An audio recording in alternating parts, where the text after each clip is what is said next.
Hola, esto es una clase de lengua a nivel 2 distancia en la que voy a explicar el realismo y el naturalismo. La segunda mitad del siglo XIX supone un cambio radical en la concepción de la literatura dominante, que era el romanticismo, como todos sabemos. Frente a la evasión y la imaginación románticas del romanticismo se impondrá ahora el contacto directo con la realidad. Vamos a pasar de la evasión de la realidad al contacto con la realidad. La descripción minuciosa y objetiva de la sociedad del momento, con sus virtudes, pero sobre todo con sus múltiples defectos. Se va a retratar también lo feo, lo desagradable. Quieren mostrar lo que no es bonito para que la gente sea consciente de la realidad. Nos hallamos ante el movimiento literario conocido con el nombre de realismo. El realismo es el movimiento que vamos a ver ahora que sucede al romanticismo. Aquí he puesto este cuadrito mío a la derecha que dice lo siguiente. El costumbrismo sirvió de puente entre la narrativa romántica y la narrativa realista. Los escritores y periodistas abandonan su visión subjetiva, simpática, cariñosa, patriótica, ¿no? de retratar las clases populares, del folclore, ¿no? Que todo aquello que era propio del romanticismo y que servía en este género llamado cuadros de costumbres, para pasar a una visión objetiva. Es decir, que la descripción minuciosa que ya estaba en el romanticismo, pero con otro enfoque, el del folclore, el de que no se pierdan las tradiciones, el del patriotismo de lo popular, eso mismo va a servir para el realismo, porque ya se ha ensayado, digamos, este tipo de visión precisa de los detalles de la realidad, pero sin la visión subjetiva. Es decir, que vamos a pasar ahora a verlo con objetividad. Bien, en este cambio de mentalidad en la literatura y en el arte tienen mucho que ver las cuestiones sociales como la consolidación del poder de la burguesía, que será quien se beneficie de los avances científicos y técnicos, dando lugar a graves diferencias sociales con las clases más bajas. La sociedad de clases se dividirá en nobleza y clero, burguesía y tercer estado, es decir, que vamos a tener unas clases privilegiadas que van a ser la nobleza, el clero y la burguesía, y por otro lado el tercer estado, la clase baja, los trabajadores, bajo el cual se formará una clase aún más baja, que será el proletariado o cuarto estado. Van a ser los pobres por debajo de los pobres, ¿no? Todos estos inmigrantes que vienen de los pueblos del campo a buscar trabajo a la ciudad y trabajan en las fábricas con condiciones degradantes, viviendo en chabolas alrededor de la fábrica, sin luz ni agua corriente, todo este tipo de gente que tiene que sobrevivir como sea y es una clase realmente pobre, ¿no? En España la burguesía, digamos que va a estar en contacto, incluso emparentada con la nobleza. El clero también va a juntarse, digamos, va a tener contacto en los casinos, en los lugares estos o en política, ¿no? Van a estar bastante en contacto. Es una situación un poco particular porque en el resto de Europa, por lo menos en Francia e Inglaterra, la burguesía y la nobleza son más enemigos que en España, ¿no? Que se han básicamente fusionado.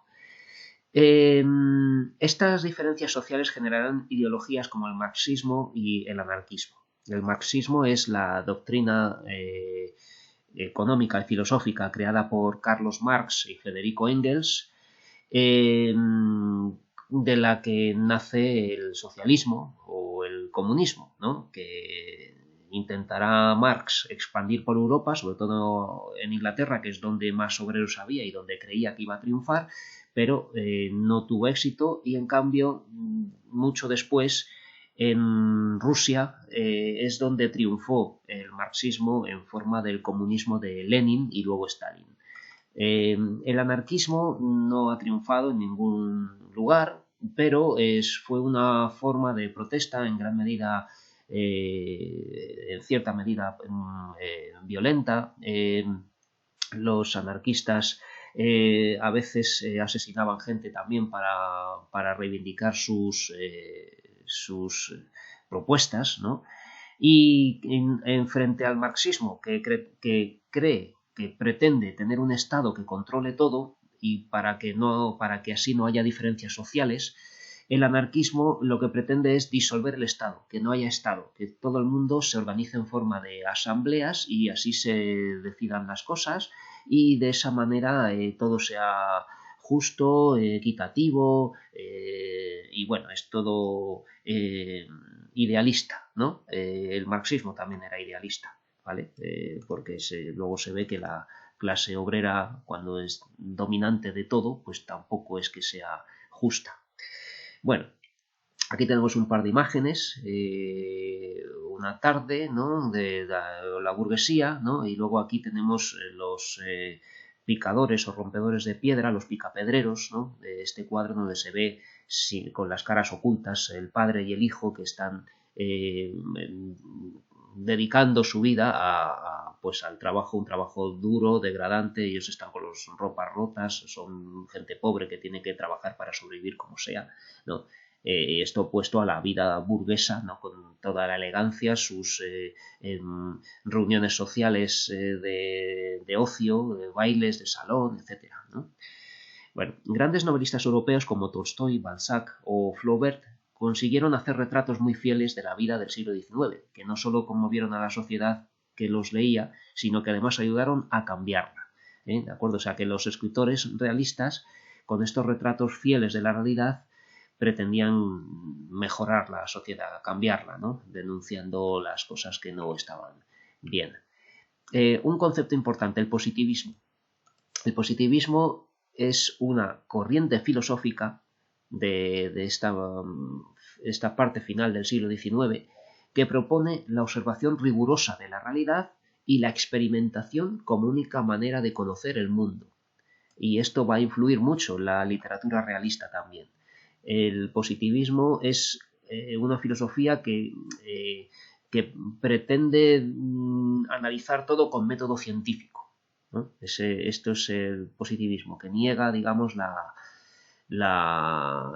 deducción, todo lo subjetivo, ¿no? Es algo que quiere que se examine todo desde un punto de vista objetivo y científico, con una observación rigurosa. Y probando además con experimentación si las cosas son verdad o no. Y esto es muy importante, y esto lo suelo preguntar en el examen también. Los géneros más relevantes del realismo y del naturalismo son la narrativa y el teatro. ¿De acuerdo? La narrativa, tanto en su versión extensa como breve, novelas y cuentos. ¿De acuerdo? O sea, la narrativa y el teatro. La poesía no tiene... La lírica no tiene apenas cabida en el realismo. Bueno, el realismo es un movimiento europeo porque nace simultáneamente más o menos en varios lugares de Europa, ¿no? Se dice que es Francia, digamos, un foco de origen, ¿no? Pero también en Inglaterra, en Rusia incluso, ¿vale? En España comienza en 1869. Esta cifra es muy importante este año. 1869 es el año que se toma como comienzo del realismo en España, por la Constitución de ese año. En 1868, aquí a la derecha, hubo una revolución, la gloriosa, una revolución en la que fue destronada Isabel II. Entonces vamos a tener un rey que pusieron para intentar implantar una nueva dinastía, Amadeo I de Saboya, y también la Primera República. Después del fracaso tanto de la monarquía de Amadeo de Saboya como la Primera República, se vuelve a los Borbones y se llama esto la Restauración Borbónica, en donde traen a Alfonso XII y se continúa la línea borbónica, digamos, con Alfonso XII, luego Alfonso XIII y luego pues Juan Carlos I y nuestro actual rey.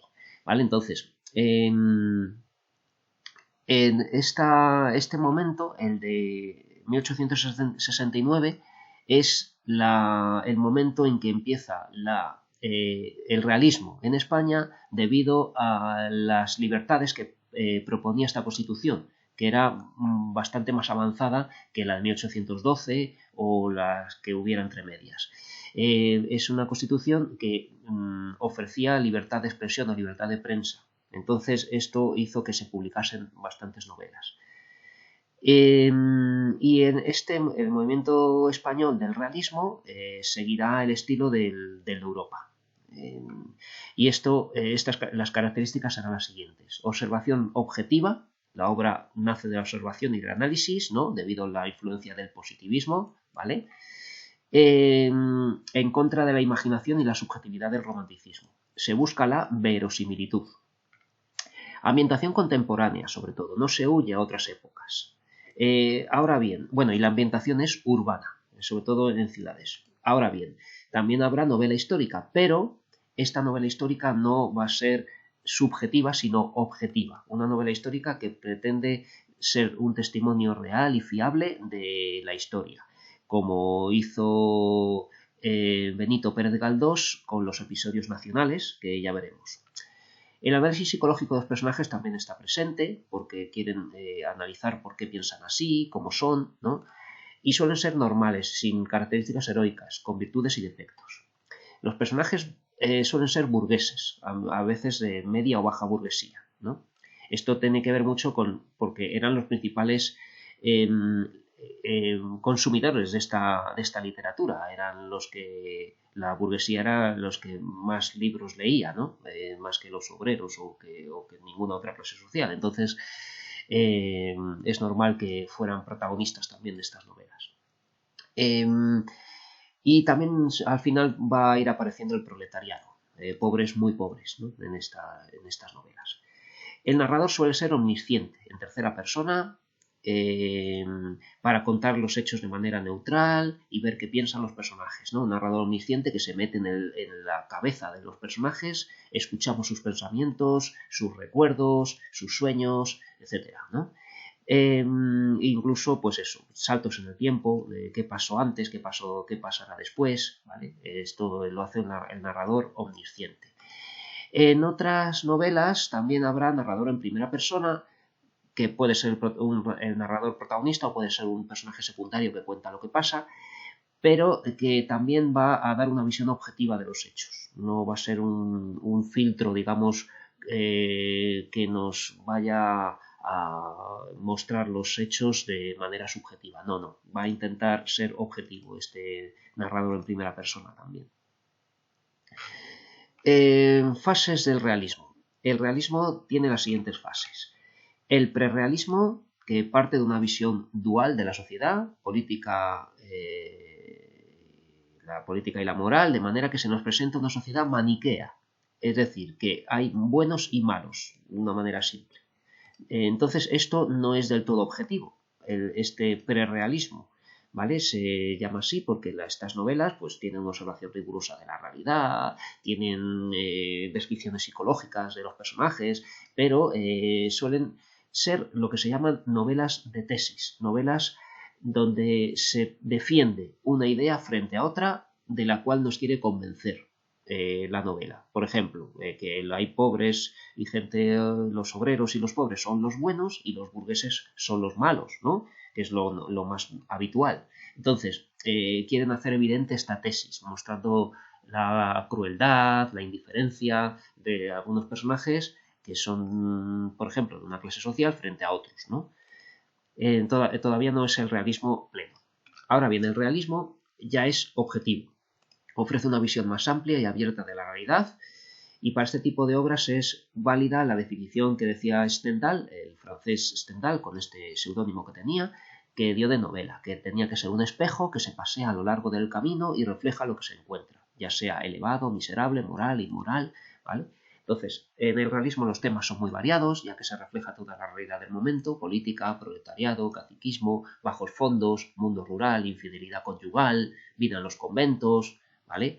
El caciquismo es el fraude electoral que consiste en que haya una figura de poder en un lugar y mediante esta, entre comillas, mafia, digamos, pues se pueda controlar los votos de la gente, haciéndolos votar a un candidato y no a otro, obligando a votar a la gente, ¿vale? El caciquismo, pues es eso, es la figura de un cacique, de alguien de poder en un sitio que controla a la gente, ¿vale? Otra forma de corrupción es el pucherazo, que consiste en contar mal los votos, en inventarse el número de votos, y esto también se puede hacer sobornando a la gente que cuenta los votos, etc. En cuanto a técnica narrativa, estas obras presentan descripciones minuciosas y muy bien elaboradas, y se dedica especial atención a la ambientación. Asimismo, el lenguaje se amolda al rango social de los personajes. Esto es muy importante, cómo amoldar el lenguaje para que sea realista, ¿no? Entonces, pues encontramos mal escrito, con falta de ortografía, con todos los dejes de la expresión oral en los diálogos en estilo directo de los personajes. Vamos a encontrar muchos de este tipo. En este curso, en la lectura obligatoria de enseñanza presencial, hemos mandado La insolación de Miria Pardo Bazán, un relato, una novela más o menos breve, donde pues los personajes, tanto andaluces como gitanas, etcétera, pues hablan como hablan en realidad. Entonces se ve que por escrito aparece así. Entonces es muy realista eso, claro. Y luego se considera como también, tanto como una fase del realismo como un movimiento aparte, el naturalismo. El naturalismo es el movimiento en el que se pretende interpretar y descubrir las leyes que rigen la conducta humana mediante la descripción del entorno social. Ya se buscan las causas, se trata de ahondar en por qué la gente es así, es como una profundización en el realismo para ser más científico, y suele ser más radical, es algo que muestra más lo feo, lo cruel. El naturalismo es un movimiento realista como pues más severo, más crítico. Aquí tenemos una lista de autores y obras de realismo en Europa, Francia, Inglaterra y Rusia he puesto, ¿vale? Esto simplemente es para estudiar, entonces no me voy a extender en ello, porque en el examen seguramente os pongo una pregunta donde me digáis 5 autores y 5 obras, de aquí y de los españoles, o todos mezclados, ¿de acuerdo? Entonces, de Francia, pues por citar algunos importantes, Honoré de Balzac, podéis decir esta obra mismo, aunque tiene muchas, Papá Goriot, pero bueno. Gustave Flaubert, pues la más famosa es Madame Bovary. Stendhal, podéis citar Rojo y Negro y La Cartuja de Parma. Y en Inglaterra, pues sí que todo el mundo conoce a Charles Dickens. Pues Dickens tiene las siguientes famosas: Oliver Twist, David Copperfield, Tiempos difíciles, Historia de dos ciudades, entre otras. También de Inglaterra son las hermanas Bronte, Emily Bronte y Charlotte Bronte. Y de la primera, de Emily Bronte, pues es muy famosa Cumbres borrascosas, y de Charlotte Bronte, Jane Eyre. En Rusia, Lev Tolstoy o León Tolstoy escribió, entre muchas otras, Ana Karenina y Guerra y Paz, que son las más famosas. Dostoyevsky, Fyodor Dostoyevsky, pues Crimen y Castigo, El jugador y Los hermanos Karamazov, ¿vale? Sobre todo Crimen y Castigo, que es la más famosa. Iván Turgeniev escribió Padres e hijos, y Anton Chekhov escribió cuentos en narrativa, porque también es un autor de teatro que escribió muchas obras de teatro muy famosas y muy conocidas. Bien, aquí tenemos un fragmento de Madame Bovary, ¿vale? Y no me detengo en leerlo, pero os pregunto de cómo se siente la protagonista y, sobre todo, me interesa que penséis en esta otra pregunta. ¿Por qué se siente así ante su situación de tener un amante? ¿Dice algo el narrador a favor o en contra? Entonces, lo que vais a ver es que no pretende decirlo, no lo dice, no dice algo que juzgue, digamos, el comportamiento de Madame Bovary, de Ma Bovary, sino que nosotros somos capaces de ponernos en la situación de ella, que es lo importante, ¿de acuerdo? O sea, pretende la objetividad y pretende que se vea, pues, cómo la clase burguesa tiene unos valores donde el amor y el matrimonio no son lo principal y no saben llevarlo con plena integridad o la importancia que tiene, ¿no? De manera que se encuentra una mujer sin haber disfrutado del amor y pudiéndose enamorar de otros hombres aún estando casada, ¿no? Entonces, esto es parte, digamos, de esta crisis de la sociedad burguesa que nos quiere retratar Flaubert, el autor de Madame Bovary. ¿De acuerdo? Es interesante y es muy buena novela.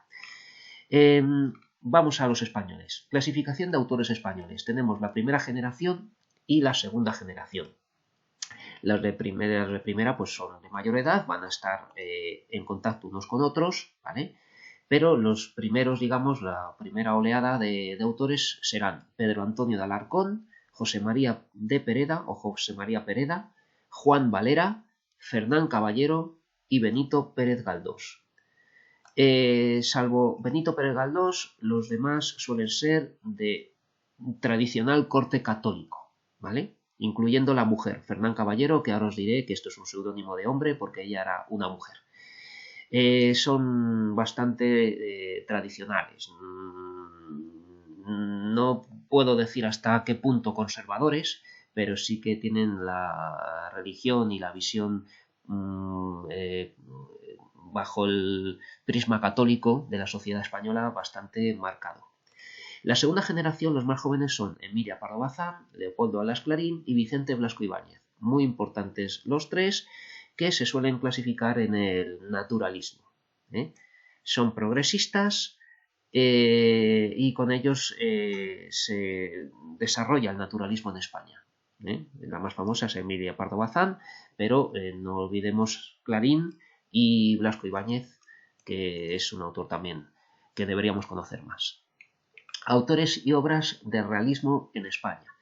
Vamos a ver, Juan Valera. Juan Valera nació en Cabra, en Córdoba, fue un escritor de procedencia ilustre, que lo que le llevó a una sólida formación intelectual, trabajó como diplomático, viajó a numerosos países, es un liberal moderado y tolerante en cuanto a lo ideológico, tarda mucho en publicar, hasta los 50 años no empieza a escribir obras o publicarlas. Se caracteriza por este realismo moderado, de los que elimina los aspectos más desagradables de la realidad, e incorpora elementos incluso poco verosímiles. Se distingue por la perfecta ambientación y la magnífica descripción de aspectos psicológicos, especialmente de los femeninos, con su obra cumbre Pepita Jiménez, que es su obra más conocida.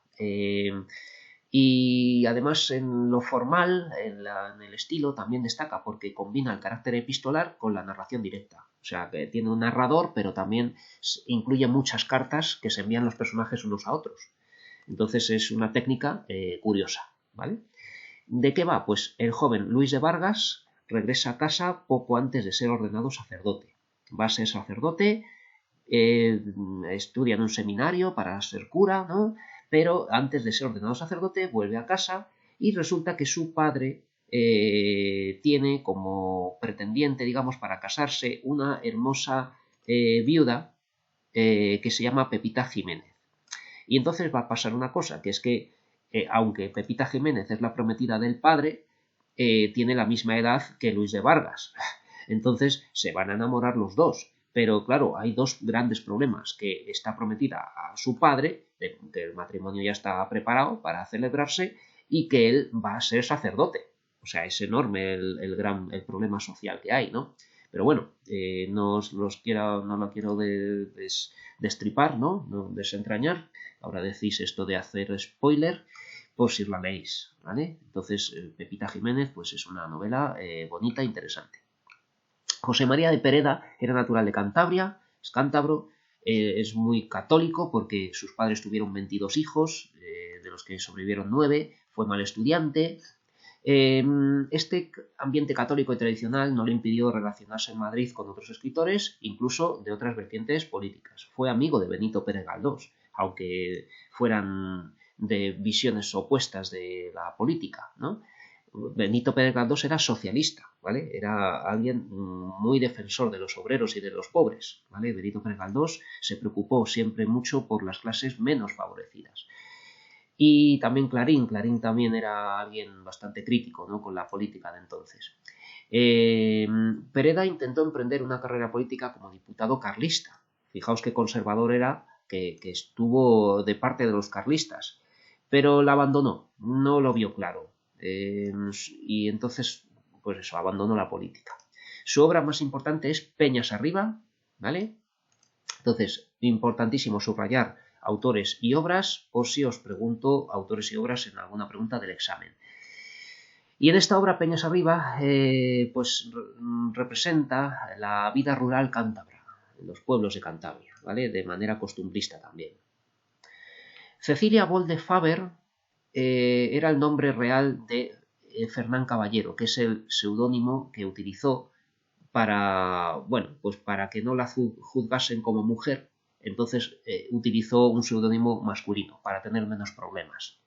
No es que no pudiese, porque Emilia Pardo Bazán ya lo haría, pero digamos que pasó más desapercibido el tema de que fuera mujer. Así que fue muy hábil al usar este seudónimo de Fernán Caballero. Escribió La Gaviota, que era una novela costumbrista, una novela que estamos en el realismo, pero con una fuerte herencia costumbrista del romanticismo. En su prólogo a la edición francesa expone su intención de ofrecer una imagen de la mujer española muy distinta a la imagen romántica, que era una mujer sensual y pasional. Que a su vez fuese lo contrario una esposa y madre abnegada. O sea, bueno, pues pretendía pues caracterizar los personajes femeninos con mayor carácter, intensidad, o sea, seriedad, que ofreciesen una visión un poco más real y menos idealizada, ¿no? de alguna mujer que aparece en sus novelas. Pedro Antonio de Alarcón nació en la provincia de Granada. Evolucionó de ideas liberales a ideas conservadoras. Es decir, lo que le pasa a muchas personas que empiezan siendo liberales y acaban siendo conservadores, ¿no? Fue deudor del costumbrismo romántico. También le gustaba el costumbrismo. Su obra más conocida es El sombrero de tres picos, que se ambienta en el año 1800, es decir, que no es de ambientación contemporánea, sino que tira a unos 75 años atrás, ¿no? Que trata de un matrimonio de molineros, el tío Lucas y Frasquita, felices y sin hijos, donde ella es joven y guapa, y deciden organizar tertulias en su molino a los que acuden personajes importantes. Pero en estas tertulias el corregidor intentará conquistar a Frasquita, atraído por su belleza, y esto va a causar sospechas de infidelidad, que ella no cumple, porque ella es fiel a su marido, el tío Lucas. Entonces, simplemente va a haber este problema hasta que se resuelva. Armando Palacio Valdés es asturiano. Fijaos que tenemos un cántabro, un asturiano, que llegó a ser catedrático a la Universidad de Oviedo, pero renunció a esta cátedra para dedicarse a escribir. Fue nominado 2 veces para el Premio Nobel de Literatura. En política era crítico con ambos bandos sin decantarse claramente. Defendía la moderación y la justicia, atacaba el caciquismo, promovía los derechos de las mujeres. En la Primera Guerra Mundial se declaró aliadófilo en vez de germanófilo, ¿no? Sus obras más conocidas son La hermana San Sulpicio y La aldea perdida. En esta última, que es ya del año 1903, juzga negativa la industria minera en Asturias y quiere demostrar que el progreso industrial causa grandes daños morales. Esto es, claro, es un tema muy, muy farragoso, porque si hace falta la industria para generar economía, ¿no? Para mejorar la economía de un país, pero claro, que a los pueblos tranquilos llegaran obreros ahí, alcohólicos, borrachos, violadores de mujeres y de todo, pues esto era un problema también. Entonces, La aldea perdida pues es una novela muy interesante. Benito Pérez Galdós, y ya estamos con una pregunta muy importante que puede caer en los exámenes. En todos estos que he dicho hasta ahora, si pregunto algo va a ser prácticamente el nombre del autor y la obra, ¿vale? No hace falta que os estudiéis todo esto, sino autores y obras, y ya a título personal pues que sepáis algo más, pero bueno. Benito Pérez Galdós nació en Las Palmas de Gran Canaria, era canario, ¿vale? Pero gran parte de su vida la pasó en Madrid, ¿vale? Es el gran autor de los ambientes madrileños, aunque fuera canario. En Madrid acabó sus estudios de Derecho y empieza a colaborar en revistas y periódicos. Siempre estuvo soltero. En su vida familiar es un enigma, O sea, no se sabe demasiado de su vida privada, pero fue un hombre soltero. Muy pronto comenzó a escribir novelas con las que obtuvo gran éxito. Fue de ideología socialista toda su vida, aunque los políticos de ese bando nunca lo valoraron lo suficiente y llegó a morir en la pobreza. ¿Vale? Benito Pérez Galdós no fue rico, fue un gran escritor, pero no se hizo rico escribiendo e incluso llegó a morir pobre. Se le considera el mejor escritor del realismo literario español. Posee una extensa producción tanto teatral como novelística. Es muy famoso por sus novelas, pero también escribió teatro. Destacan las siguientes obras: Episodios nacionales, que son 46 novelas donde se pretende reflejar los principales acontecimientos históricos del siglo XIX. Los episodios históricos están presentados a partir de las anécdotas de personajes anónimos que participaron o fueron testigos de los hechos. La primera es Trafalgar. O sea, pues con Trafalgar empieza la saga de Gabriel Araceli, que es un protagonista, un personaje que empieza siendo un jovencito, un niño, adolescente, ¿no?, en esta novela, pero que va a continuar en bastantes novelas después, ¿no?, en bastantes novelas que van después de esta. Entonces, esto es novela histórica, pero novela histórica más o menos reciente, o de unos 60, 70 años antes, ¿no? Porque Trafalgar es 1805, creo, y es ahí donde se recrea la batalla y el discurrir de muchos hechos históricos de España, ¿vale? Por eso se llaman episodios nacionales. Las primeras novelas, porque, a ver, episodios nacionales no es que sea una fase, los va a escribir durante toda su vida. Y intercalando episodios nacionales, pues va a hacer otras novelas, ¿no? Entonces, las fases, digamos, de su creación literaria son estas tres, pero hay que hablar también de los episodios nacionales que escribió a lo largo de su vida, ¿de acuerdo? O sea, no son 4 fases, son 3, pero sin olvidar que escribió episodios nacionales toda su vida. Primeras novelas, son las novelas de tesis, ¿no?, con una idea prefijada que quiere demostrar, de estilo prerrealista. Dentro de esta línea destaca Doña Perfecta. En estas obras se puede observar el enfrentamiento entre personajes de ideología liberal o progresista frente a la mentalidad conservadora, ¿no? Como Galdós es progresista, es liberal, pues los buenos van a ser los liberales o progresistas frente a los menos buenos o malos, que son los conservadores. Novelas contemporáneas, que es, digamos, el bloque central de su obra. A partir de 1880 consigue sus mayores logros. En estas novelas, Galdós refleja la sociedad madrileña de la época, sus calles, ambientes y personajes, y aquí sobresalen La desheredada, Miau y, sobre todo, Fortunata y Jacinta, que es su obra más famosa. La novela sucede en Madrid y trata del enfrentamiento entre dos mujeres, una amante, Fortunata, y la esposa del señorito mezquino Juanito Santa Cruz, ¿vale? Entonces, este señorito va a tener un amante y una esposa, que son Fortunata, la amante, y la esposa, Jacinta.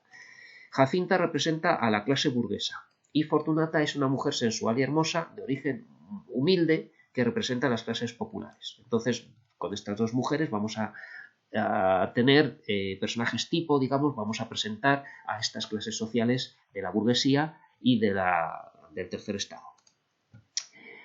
Novelas espiritualistas es la última etapa de Galdós. Dan paso a elementos irracionales como el sueño, la locura o contenidos idealistas. Están protagonizadas por personajes idealistas o quijotescos a veces. Y aquí tenemos a Misericordia, Nazarín y Tristana. Solo he leído Misericordia y lo que tengo que decir es que esto es muy algo subjetivo, ¿no? Digamos que no es estos elementos irracionales, solamente va a haber alguna alusión a un conjuro mágico que va a hacer el personaje magrebí que hay, el ciego Almudena, y poco más. O sea, esto es una novela sobre clases muy pobres, y simplemente, pues bueno, pues que hay una evolución de Galdós, ¿no? Pero no sé las demás cómo serán.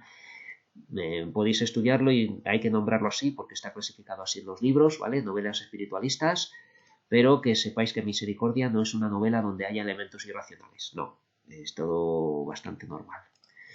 En Galdós hallamos los rasgos característicos del realismo, descripciones detalladas, estudio social y psicológico de los personajes. Se puede constatar una intensa labor de investigación y documentación. Escuchaba conversaciones de la gente en los tranvías y los cafés. Era alguien que escuchaba y apuntaba, digamos, conversaciones reales y las incorporaba en las novelas. Sacaba ideas de escuchar a la gente, no era todo de su invención, porque es que no puede ser. O sea, un escritor tiene que estar centrado en la realidad, ¿no? Para poder sacar ideas realistas. En las novelas de Galdós hay una rica caracterización de los personajes y de los acontecimientos históricos de la época. Se centra en la psicología de los personajes, en sus valores, encarnan a seres humildes, pero estos seres humildes suelen ser de enorme grandeza moral, muy generosos, nobles, ¿vale?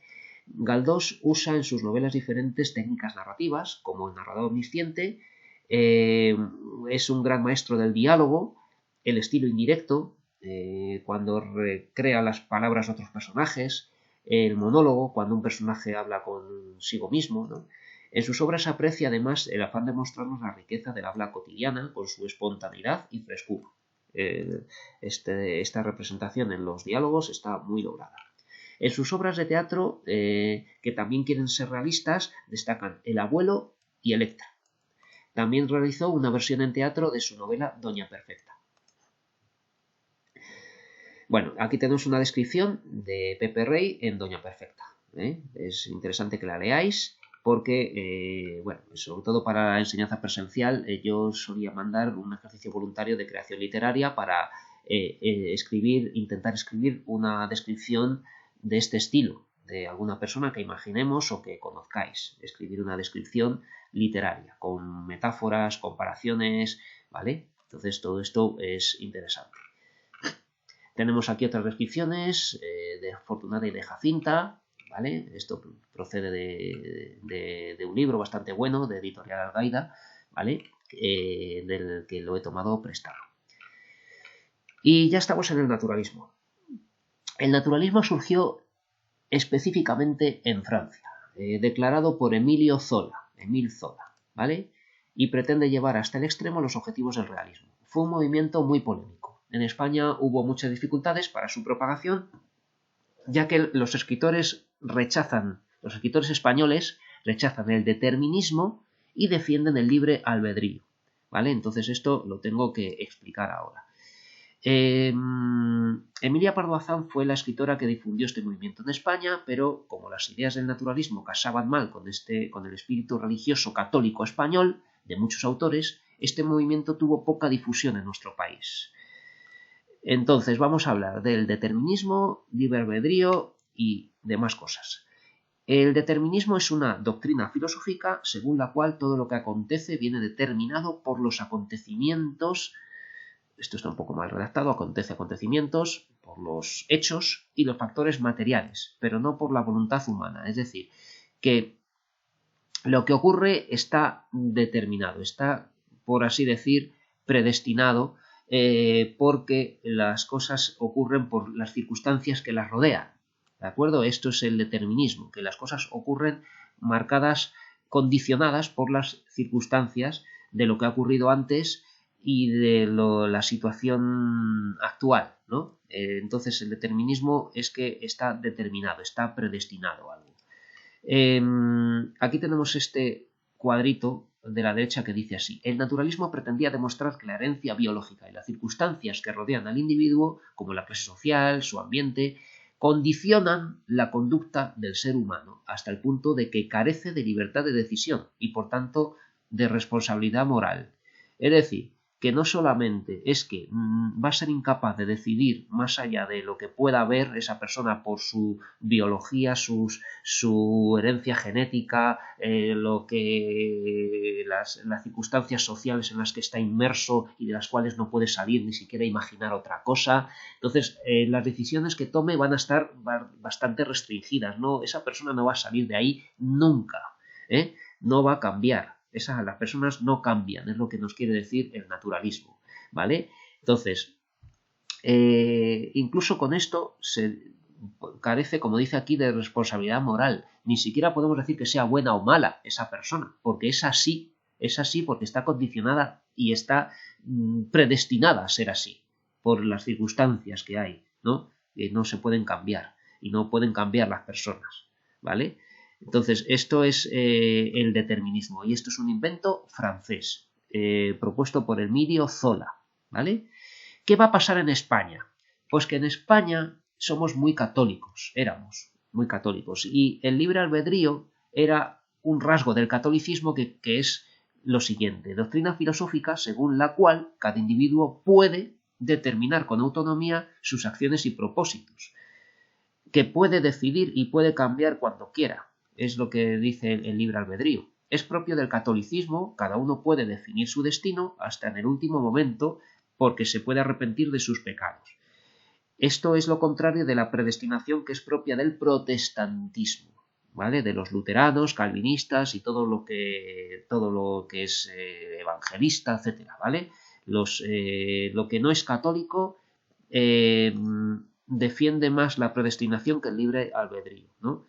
Como que una persona que siempre ha sido mala no se va a poder salvar porque aunque se arrepienta es mala, ¿vale? Entonces, esto en España tiene mucho impacto con esto del naturalismo, porque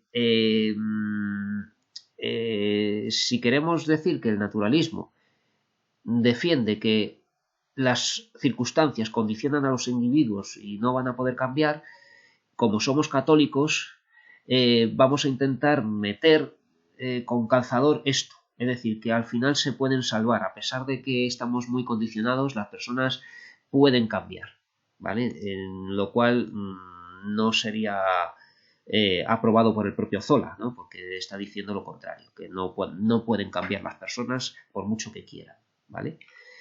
Relacionado con esto del determinismo, pues está la selección natural de las especies de Darwin, que Darwin es también de esta época, entonces las ideas de Darwin van a tener influencia en el naturalismo, porque se ve como las especies luchan para sobrevivir, los más adaptados sobreviven, los que no se adaptan mueren y desaparecen, ¿vale? Entonces esto de la selección natural, que selecciona la naturaleza a los individuos con mejor capacidad de adaptación, pues va a tener que ver con el naturalismo.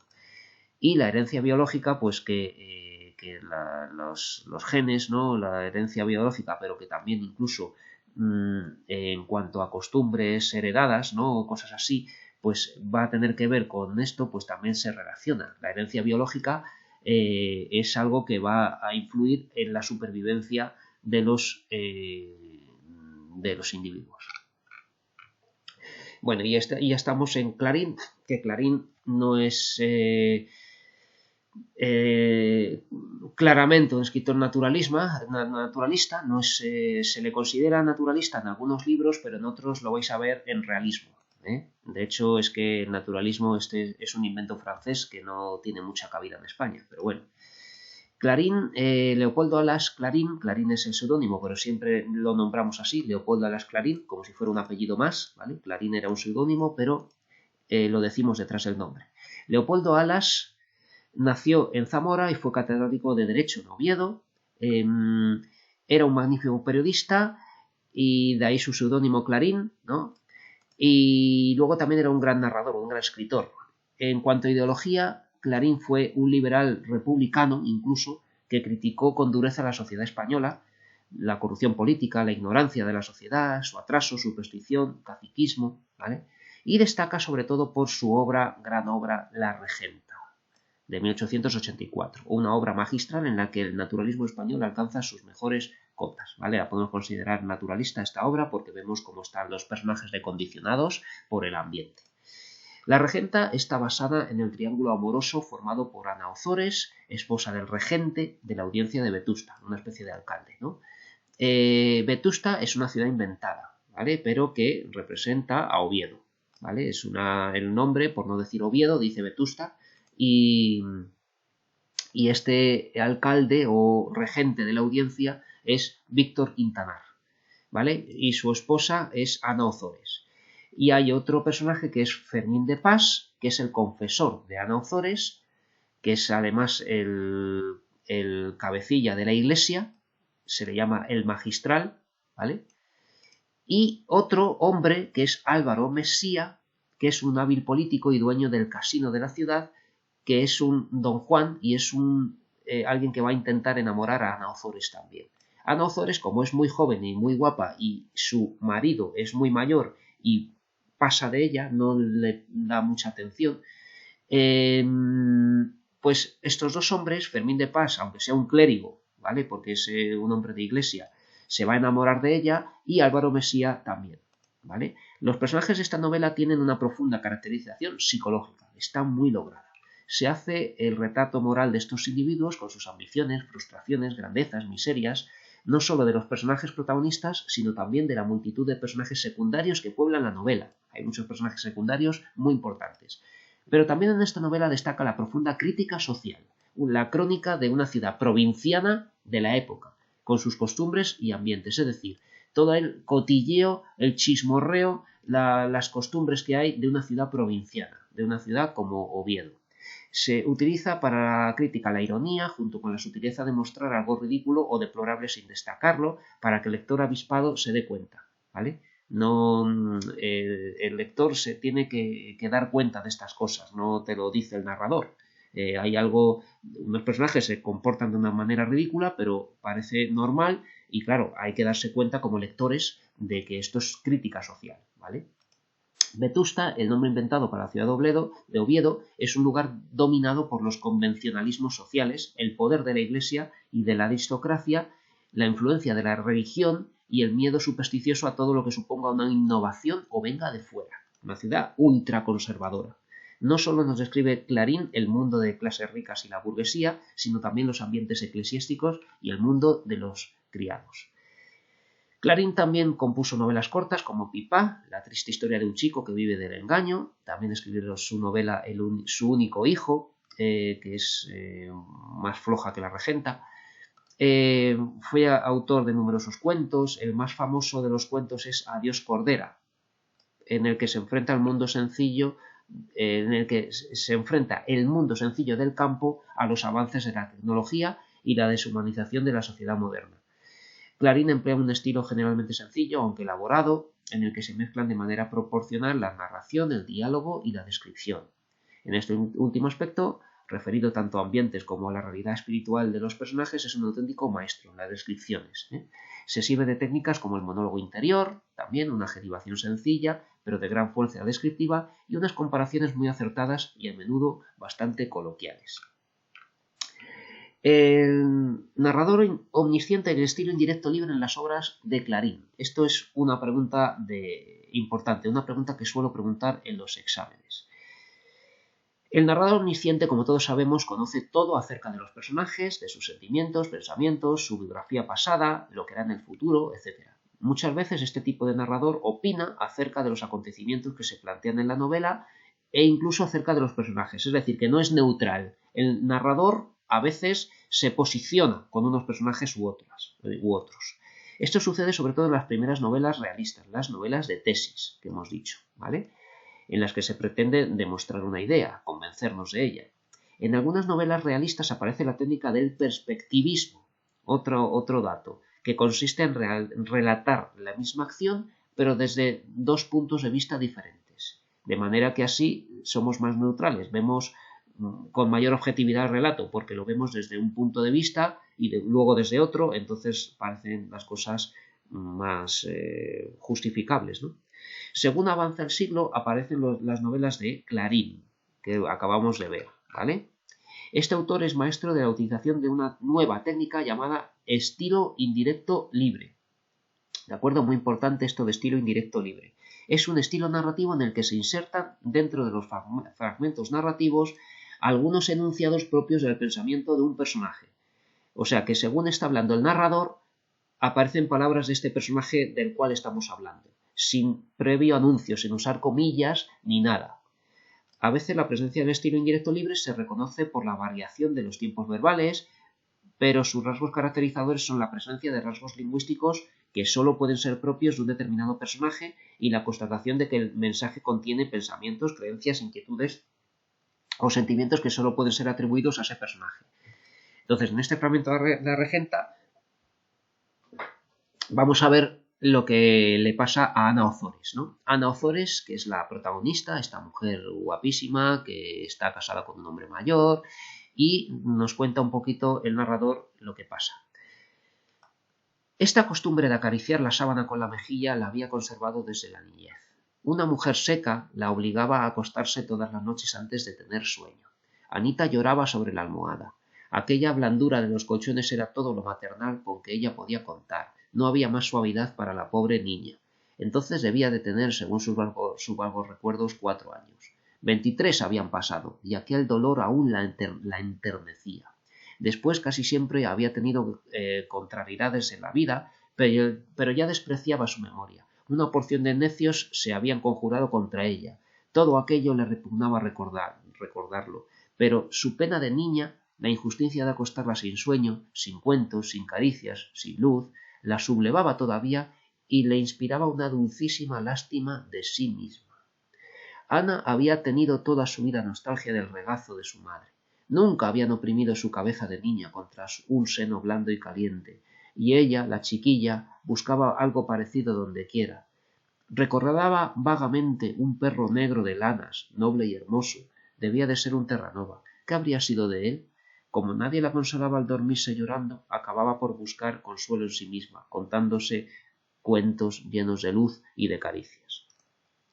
Bueno, pues en todo esto es un narrador que está referido a un personaje. El narrador está centrado en Ana Ozores, ¿no?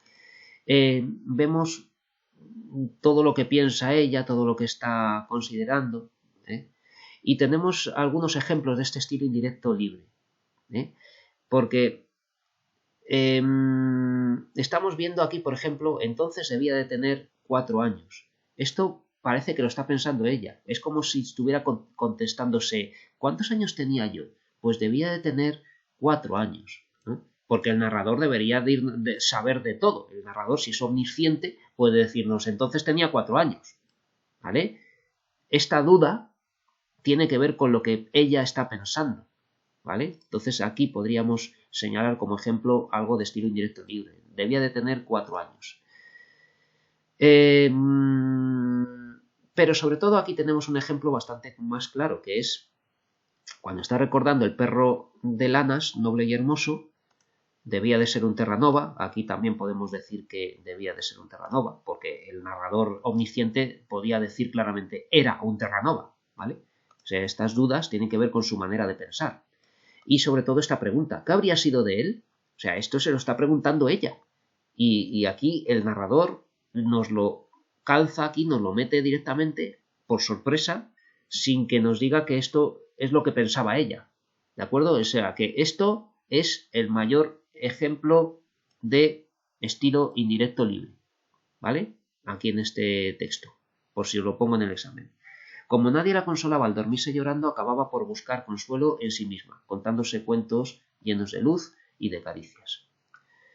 Entonces aquí también nos dice que busquemos estilo indirecto libre. Bueno, y llegamos a Emilia Pardo Bazán, que es la escritora más conocida del naturalismo en España. Nos dice aquí que destaca la importancia de la genética y el ambiente sobre los personajes. Quiso ser naturalista como Zola. Sin embargo, se distancia de Zola porque doña Emilia, de profundas ideas cristianas, piensa que el hombre puede decidir entre el bien y el mal y es responsable de sus actos.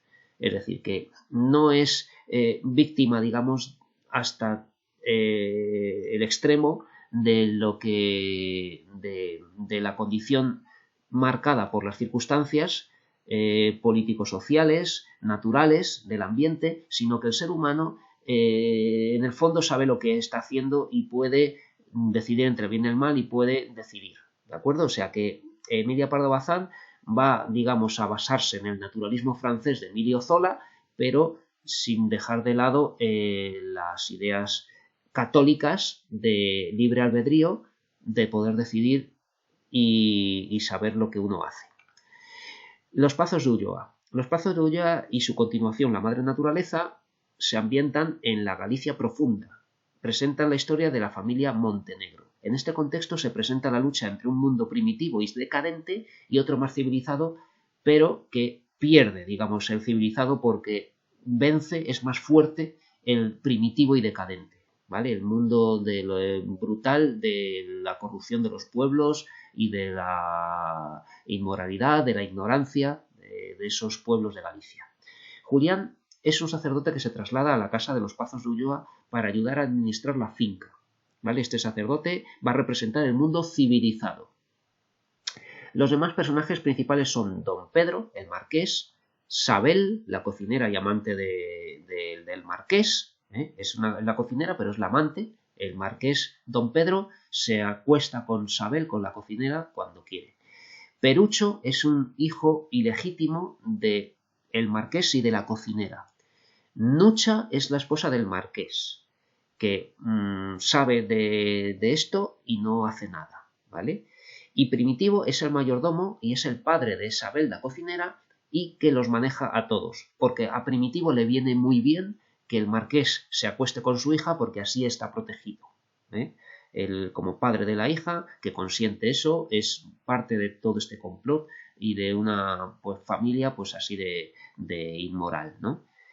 En los Pazos de Ulloa se vive según las normas impuestas por el marqués, alejadas de toda norma social, así que aunque Julián intenta recuperar cierto grado de civilización, le resulta imposible. Aquí se nos presenta pues cómo él se mete en su habitación de manera ordenada porque no aguanta las brutalidades de la gente allí en la cena, donde dan de comer en el suelo al chico este, a Perucho, a veces pega a Sabel, Sabel, la cocinera, le falta un trozo de oreja por un golpe que le dio una vez, no sé si Primitivo o Don Pedro, en fin. Pardo Bazán fue una mujer muy culta, que hablaba varios idiomas, inglés, francés y alemán, que conoció de primera mano la novela realista y tiene pues una prosa muy elegante, a veces difícil de leer, porque a veces utiliza un lenguaje bastante difícil. Y bueno, y por último, Vicente Blasco Ibáñez, que fue el escritor más próximo al naturalismo francés. Se le llama el Zola español. Y en sus novelas La Barraca y Cañas y Barro, que se ambientan en Valencia, analiza los problemas sociales con crudeza, centrados en este paisaje valenciano, ¿no? Con toda la crudeza propia del naturalismo francés. Y nada más, muchas gracias y nos vemos en la siguiente clase.